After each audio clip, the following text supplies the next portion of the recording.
these days. Yeah, it's about 1:05 in the morning, not normal. And it's, well, it's Friday. It's the October 1st, 2021. We return to you, it's from California, yada, yada, yada. The other video did. Well, I was talking about a certain travel agent that came over here, Barnette. Lido, Loca travel, does mostly cruise. He's a cruise maniac, I swear. The only thing he knows how to do is butt cruise. That's the bread and butter right there. I had to come over here for a conference that YouTube sponsored. Not directly. Some people have actually been on YouTube sponsoring this stuff there. And how to be better at what they're doing on YouTube to get more activity, sponsored bucks, and God knows what else. Marketing. If you're a creator, if you're a producer, you have to market. I haven't been. Okay, I haven't been. But I wanted to do something nostalgic, so blathered about my damn history. No, living out here in the San Fernando Valley, living out in the Antelope Valley all my life, Southern California, I've been home. Comes over here and wants to get the California experience. Shit. If we actually had an earthquake during that time, it shook the hell out of him. I'd say, welcome to California. Lucky he didn't get that shit going on. I doubt I'd be able to deal with that shit. Oh no, if he was here about a couple of years ago, we actually had the Ridgecrest going on. July 4th, 2019, Ridgecrest had to go on a 6-pointer. Scared the hell out of people. Not to mention freaked out a little bit people out here in the Antelope Valley because they hadn't felt an earthquake in a hell of a long way, well, since 94. For the adults anyway, for the kids, they never felt an earthquake before in their life. Except maybe if they'd been in different areas growing up where they actually had earthquakes going on all the damn time. So, the one experience I wish I could have talked to Tony about is hurricanes, he could see it coming, but earthquakes, he don't. Earthquakes is one of the experiences you had to deal with, and you really hated the living crap out of them. Because you never know if these bastards are going to be over here to shake the living crap out of you or not. And basically it was. It shake the hell out of it. It'd shake your entire world apart. A magnitude 3 or 4 or 2 are nothing compared for someone who's been used to it. It may be like, what was that? For a newcomer.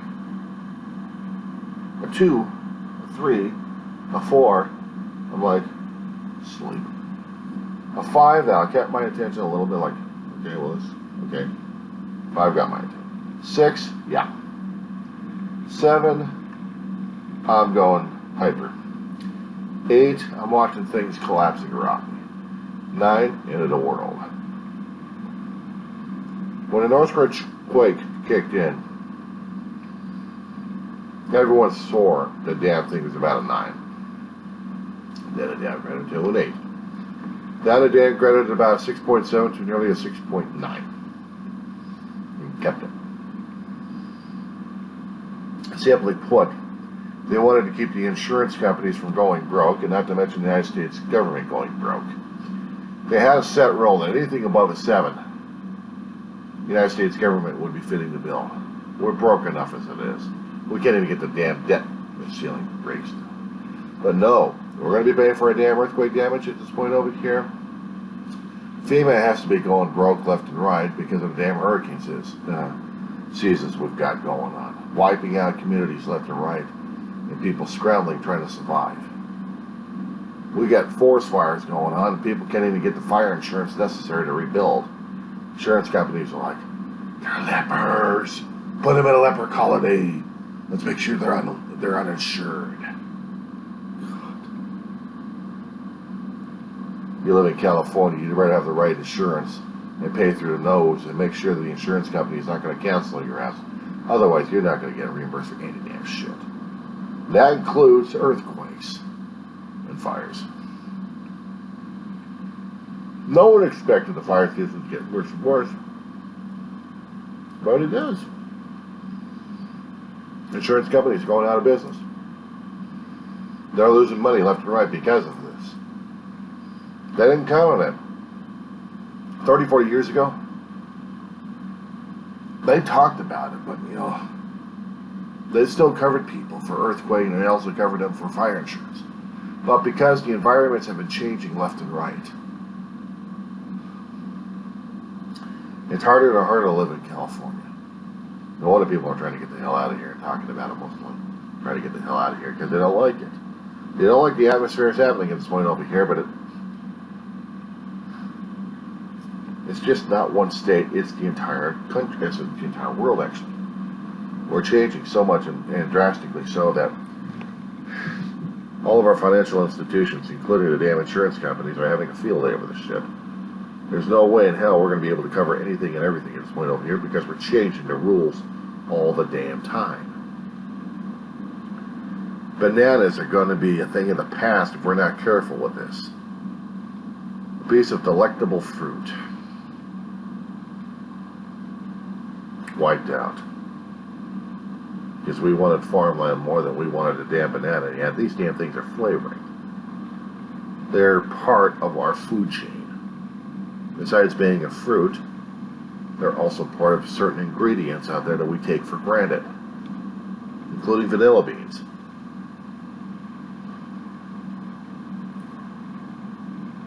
These damn things are going to be extinct if we're not careful. You talk about terrifying. I could be eating less of the bananas even as I speak. So I have to enjoy this as much as I can.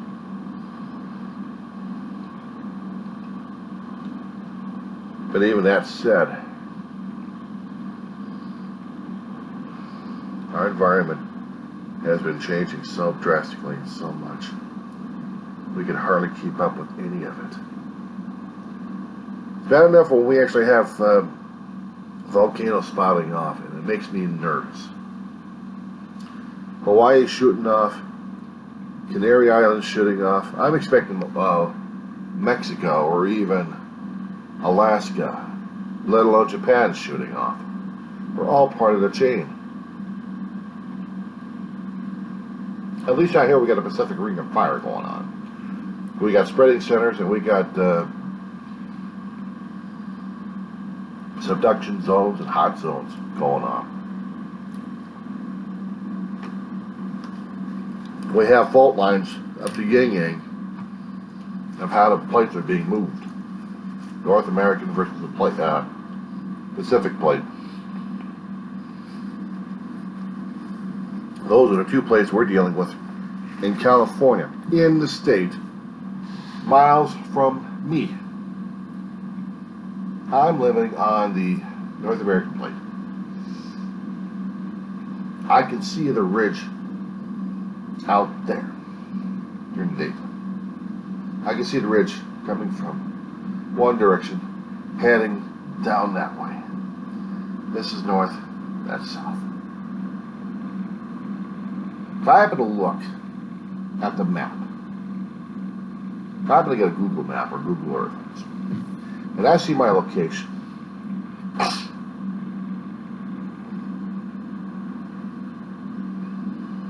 say for example, this is the San Andreas fault lines that we have over here, San Gabriel Mountains that we have over here. This area would be the Antelope Valley, also where I live.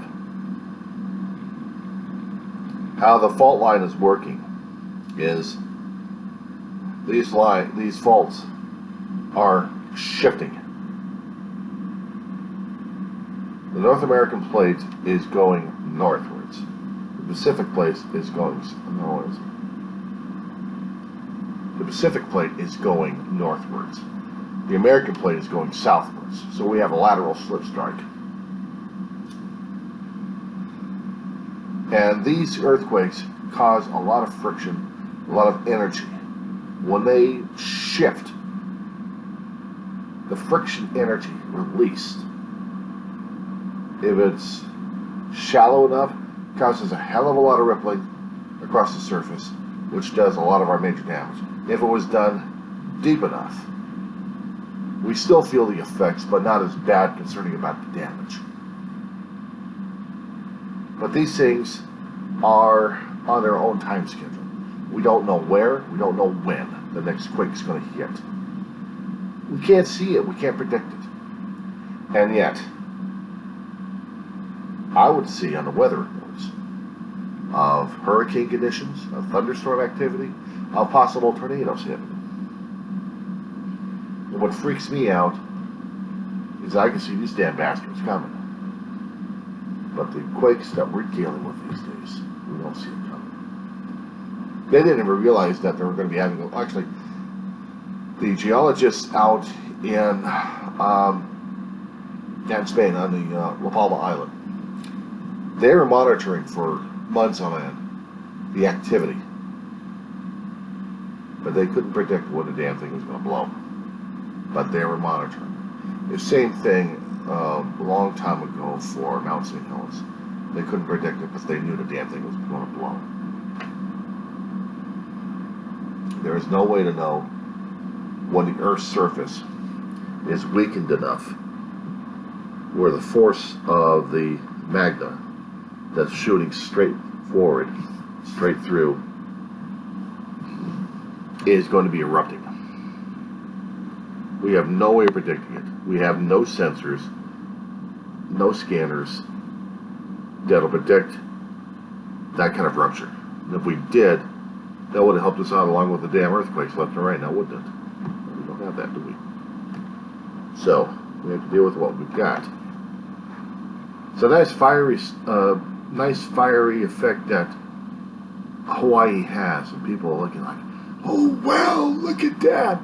I'm seeing this as, oh shit, now what are we going to do? Pele's pissed off at us. And very much so, and so is Gaia. It's like, okay, who can we appease to this time? Who can we make amends to?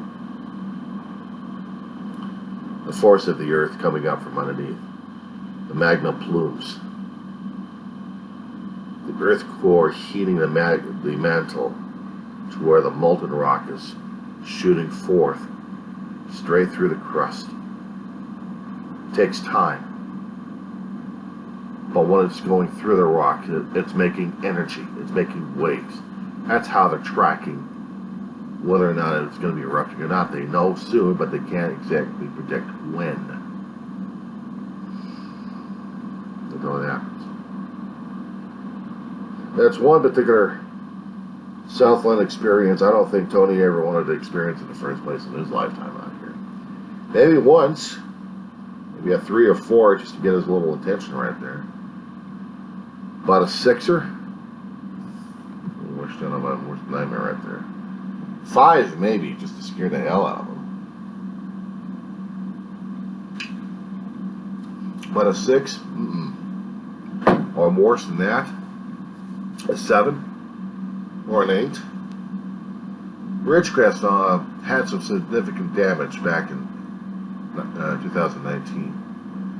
Not severe enough, but it has significant enough damage in that place. It's still rebuilding. Had some damages to some of the shopping centers that they had out there. So, and once we have a 6 out here, at least by the Andreas, we know it's going to be worse than that. We know it's going to be worse than that. We know it's going to be about a 7 or an 8, maybe worse. But a lot of people are predicting about a 10. We haven't seen any evidence concerning about a 10 point on the mag. If it actually did happen, then we are talking about a major seismic shift that's going up and down the damn coastline. From the Mexican area all the way over to Alaska, that's a 10. So if we're having a 6 or 7, that means portions of the fault line itself are going to be slip striking each other, and it's going to be like that. And we're going to be facing it. We're going to be dealing with it.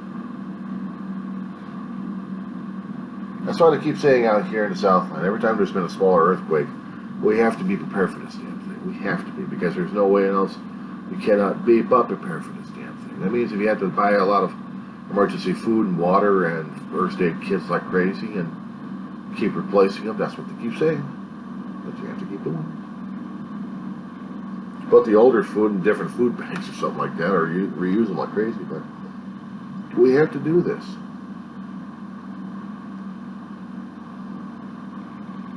That's one major experience I hope he doesn't experience. The terror of a damn earthquake. I'll get out of here safely enough. I'll fly out probably tomorrow or the next day. After he got himself stuffed with the Southern California delicacies, at least some of them anyway. The publicized ones. Melrose Dam.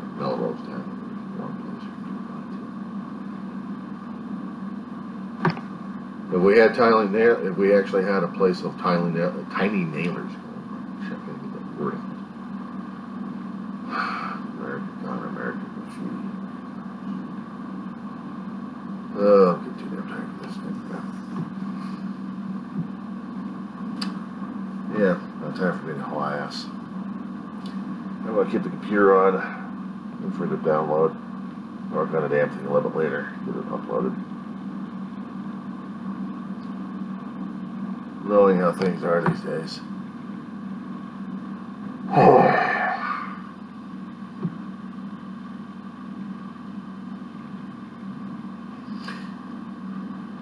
What other kind of California experience would Tony like to have in this place? Except you notice what surf and sand is all about. He's already been to it.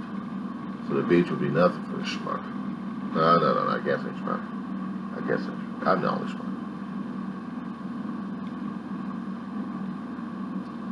Our traveling agent, our visitor from out east.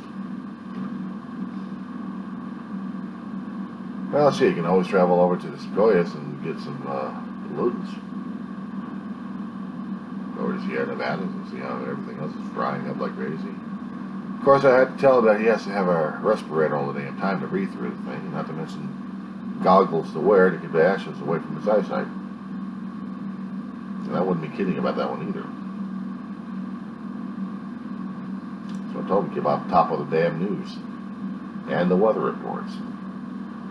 If you're going to be going into this different city, you got to find out what the hell's going on around here. You have to have a situation.